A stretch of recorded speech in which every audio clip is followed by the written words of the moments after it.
Hello বন্ধুরা, কেমন আছো সবাই? আশা করছি সবাই খুব ভালো আছো। রে অফ হোপ চ্যানেলে তোমাদের সকলকে অনেক বেশি স্বাগতম। আমি রুমা। আজকে আমি তোমাদের সঙ্গে শেয়ার করব একটা রেসিপি।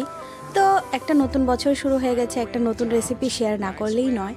তো এখানে দেখো আমার মা এখানে পালং শাক কেটে নিয়েছে, কয়েকটা পালং শাক। তারপরে এখানে দেখো একটা আলু কিন্তু এরকমভাবে কুচিয়ে নিচ্ছে। তো এটাকে মা কুচিয়ে নেওয়ার পর কিন্তু এটাকে ভালো করে ধুয়ে দেবে। তো এটা কিন্তু আমার মায়ের হাতের রেসিপি। তো আমি ভাবলাম যে আজকে রাত্রেবেলা মা এটা রান্না করবে, তো আমি এটা একটু শেয়ার করি তোমাদের সঙ্গে। আমার ইচ্ছে হলো, তাই আমি তোমাদের সঙ্গে শেয়ার করলাম। কেমন হয়েছে তোমরা অবশ্যই জানাবে। এই যে দেখো আলুটা কুচি করে কাটার পর মানে এটা তো ওই এর মধ্যে গ্রেট করে নিল, তারপরে এই ঝুড়ির মধ্যে করে এটা ভালো করে ধুয়ে নিল আলুটা। তারপর এটার ভালো করে জল ঝারিয়ে তারপর কিন্তু বাটির মধ্যে তুলে রাখবে কিছুক্ষণের জন্য। কিন্তু মা এরকমভাবে ভালো করে জল ঝারিয়ে বাটির মধ্যে আলুটা তুলে রাখছে।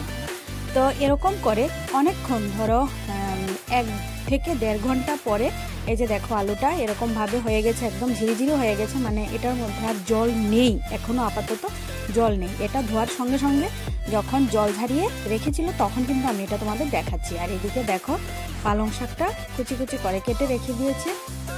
তারপর এটার সঙ্গে মাখার জন্য এটা একটা বানানো হবে, একটা কুচমুচে একটা বড়া, মানে পালং শাকের বড়া। তো এর জন্য মা এখানে কেটে নিয়েছে পেঁয়াজ, মানে বড় সাইজের একটা পেঁয়াজ এরকমভাবে কেটে নিয়েছে।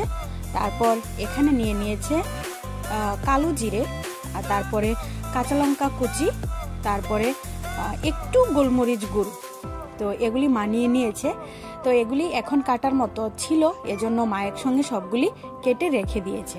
তারপরে কিন্তু 1 থেকে 1.5 ঘন্টা পরে এসে মা এই বড়াটা কিন্তু বানাবে। তো এদিকে দেখো একটু গোলমরিচ গুঁড়ো নিয়ে নিয়েছে, আর এখানে কাঁচা লঙ্কা কুচি, এখানে কালো জিরে, আর এখানে পেঁয়াজ কুচি রেখে দিয়েছে। তো তোমরা অবশ্যই শেয়ার করবে, তোমরা যে নতুন অনেক কিছু রেসিপি জানো। আমি কিন্তু দেখি এগুলি, আমার বেশ ভালোই লাগে। তো আমিও মাঝে মাঝে চেষ্টা করি তোমাদের সঙ্গে নতুন নতুন রেসিপি শেয়ার করার জন্য, বা ঘরোয়া পদ্ধতিতে আমি যখন যা কিছুই রান্না করি তখন আমি কিন্তু তোমাদের সঙ্গে সেগুলি শেয়ার করে থাকি। তো এই যে দেখো 1 থেকে 1.5 ঘন্টা পর এবার এসে গেছে মা বড়াটাকে ভাজার জন্য। এই যে আলুটার কালারটা কিন্তু এরকম হয়ে গেছে, কারণ তোমরা সবাই জানো আলু আগে কেটে রাখলে বা ধুয়ে রাখলে এরকম একটু লালচে হয়ে যায়। তারপর এর মধ্যে দিয়ে দিয়েছে পালং শাক, তারপরে কালো জিরে আর গোলমরিচটা দিয়ে দিচ্ছে। তারপর এর মধ্যে এক এক করে পরিমাণ মতো নুন, তোমরা স্বাদ মতো নুনটা দেবে, কে কতটুকু শাকটা নেবে বা আলুটা নেবে সেরকম মতো করে নুনটা দেবে। তারপর হলুদ গুঁড়ো দিয়েছে, তারপরে দিয়েছে একটু জিরের গুঁড়ো দিয়ে, তারপর এর মধ্যে দিয়েছে একটু পরিমাণ 1/2 চামচ মতো চিনিটা দিলে কি হয় জানো বন্ধুরা? চিনিটা দিলে বড়া না, যে কোনো বড়াই কিন্তু অনেক বেশি মুচমুচে হয়। তারপর কিন্তু কড়ার মধ্যে দিয়ে দিচ্ছে তেল, আর এর মধ্যে দিয়ে দিয়েছে 2 চামচ মতো কর্নফ্লাওয়ার। তো এটা এবার ভালো করে মাখিয়ে নেবে। যেহেতু সমস্ত মশলাটার মধ্যে দেওয়া হয়ে গেছে, এটার মধ্যে আলাদা করে কোনো জল কিন্তু মা অ্যাড করেনি, 1 ফোঁটা জলও কিন্তু না। এটা ভালো করে চটকানোর পরে কিন্তু এটা এরকম অবস্থায় এসে যাবে, একদম গোল গোল বড়ার মতো হয়ে যাবে। এই যে দেখো এখানে আমার অংশ এসে গেছে আমার সঙ্গে, আমাকে ডিস্টার্ব করার জন্য, দেখেছো? এই যে দেখো এটার মধ্যে কিন্তু 1 ফোঁটা জলও কিন্তু দেয়নি। এরকমভাবে বড়ার শেপে এগুলিকে বানিয়ে মা কিন্তু এবার গরম তেলের মধ্যে ছেড়ে দেবে। তারপর এই যে দেখো এবার এগুলিকে লাল লাল করে ভেজে নিলেই কিন্তু রেডি হয়ে যাবে শীতকালের পালং শাকের বড়া।